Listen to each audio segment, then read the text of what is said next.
Smack down main இவெண்ட்டில் பால் ஹியூமன்ட்ட பேட்டி எடுப்பாங்க. பேட்டி எடுக்கிறப்ப என்ன பண்ணுவாருன்னு கேட்டிங்கன்னா, ரோமன் ரிங்ஸ் எப்போ வருவார்னு கேட்பாங்க. அதுக்கு பால் ஹியூமன் எப்போ வருவாங்க கேட்குறான் பாரு அப்படின்ற மாதிரி நக்கல் பண்ணுவார். எனி டைம் வருவார் அப்படின்னு சொல்லுவார். சொன்னோடனே ரோமன் ரிங்ஸ் வருவார். ரோமன் ரிங்ஸ் வந்தோடனே ரோமன் ரிங்ஸ் பால் ஹியூமன் ரிங்க்குள்ளே வருவாங்க. ரிங்க்கில் வந்துட்டு வேற லெவல் சப்போர்ட் பண்ணுவாங்க ரோமன் ரிங்ஸுக்கு. ரோமன் ரிங்ஸ் வந்து அப்படியே கொஞ்ச நேரம் ரிங்க்குள்ளே வந்துட்டு பேசாமல் நிற்பார். அதுக்கப்புறம் பேச ஆரம்பிப்பார். சிகாகோ அப்படின்னு கத்துவார். கத்திட்டு அதுக்கப்புறம் அக்னாலஜ் மீ அப்படின்னு சொல்லி தெறிக்க விடுவார். ஆடியன்ஸ்லாம் கத்தி அப்படியே கையை ஒத்த விரல்ல தூக்குவாங்க.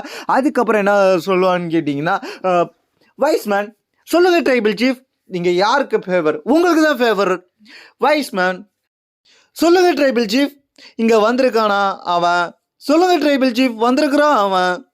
அவனை இப்போ வர சொல்லாமா? சொல்லுங்க ட்ரைபிள் சீஃப். இந்த சிக்காகோ யாருக்கு ரசிகர்கள் அதிகன்றதை நிரூபிக்கிறதுக்காக இப்போ அவனை வர சொல்ல போறான். வைஸ்மேன் சொல்லுங்க ட்ரைபிள் சீஃப், வர சொல்லாமா? வர சொல்லுங்க அப்படின்னு ரோமன் ரிங்ஸ் வந்து சிஎம் பங்கை வர சொல்லுவார். சிஎம் பங்கு வர சொல்லிட்டு வெயிட் பண்ணுவார் சிஎம் பங்குக்காக. சிஎம் பங்கு வராரான்னு பார்த்துக்கிட்டு. ஆனால் அந்த இடத்துல என்ன நடக்கும்னு கேட்டிங்கன்னா, சிஎம் பங்குக்காக வெயிட் பண்ணிக்கிட்டு கையை பார்த்துக்கிட்டு இருப்பார் ரோமன் ரிங்ஸ். அந்த இடத்துல ஃப்ரீக்கின் ராலன்ஸ் மியூசிக் வரும். அப்படியே எல்லாருமே ஷாக் ஆகிடுவாங்க.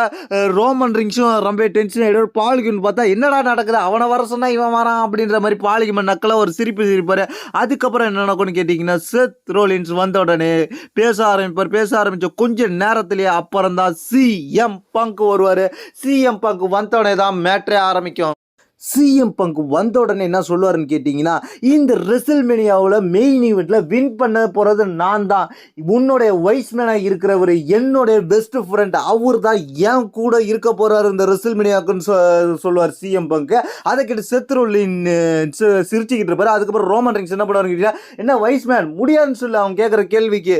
என்ன வைஸ்மேன் கண் கலங்குறா, அவனுக்கு பதில் சொல்லு, நோன்னு சொல்லு வைஸ்மேன். வைஸ்மேன் நோன்னு சொல்லு, உனக்கு நான் எப்படி பார்த்துக்கிட்டேன் உன்னை நான் என் ஃபேவராக வச்சுக்கிட்டேன். உனக்கு நான் ஒன்றுனா நான் பறந்து ஃபைட் பண்ணேன். என்ன போய் நீ இப்படி பார்க்குறிய, எதுக்கு வைஸ்மேன் நீ அழுதுகிட்டு இருக்கிற?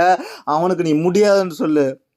ரோமன் என்னை மன்னிச்சிருங்க, என்னால் முடியாதுன்னு சொல்ல முடியாது, என்னை விட்டுருங்க அப்படின்னு வைஸ்மேன் அப்படியே கண் கலங்கிக்கிட்டே பேச, அந்த இடத்துல ரோமன் ரிங்ஸ் அப்படியே வைஸ்மேனை பிடிச்சி இழுத்துட்டு போய், என்ன வைஸ்மேன் என்ன செஞ்சுக்கிட்டு இருக்கிற, நீ அழகக்கூடாது, கண்ணை தொட அப்படின்னு சொல்லி துணி எடுத்து தொடக்கிப்பாரு.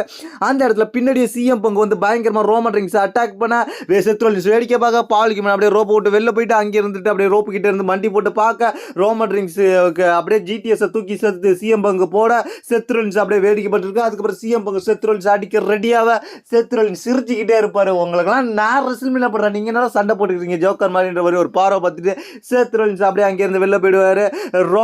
ரோமன் ரிங்ஸ் அடிபட்டு கிடக்கிறத பார்த்து பால்கியூமன் ஐயோ ரோமன் ரிங்ஸ் கிடக்குறானே அப்படின்ற மாதிரி ஒரு அழுவாரு. அதுக்கப்புறம் என்ன நடக்குன்னு கேட்டிங்கன்னா, சிஎம் பங்கு தன்னோட செலிப்ரேஷனை பண்ண ஆரம்பிச்சிருவாரு. அப்படியே ஜிடிஎஸ் மூவ் போட்டுட்டு அப்படியே ஸ்லிப்பிங் செலிப்ரேஷனை பண்ணுவார். அதுக்கப்புறம் கையை தூக்கி செலிப்ரேஷன் பண்ணுவார். அந்த இடத்தோட ஸ்மாக் டவுன் முடிஞ்சிடும். பயங்கரமான ஸ்மாக் டவுன் மெயின் ஈவெண்ட்டில் நடந்து முடிஞ்சிருக்கு.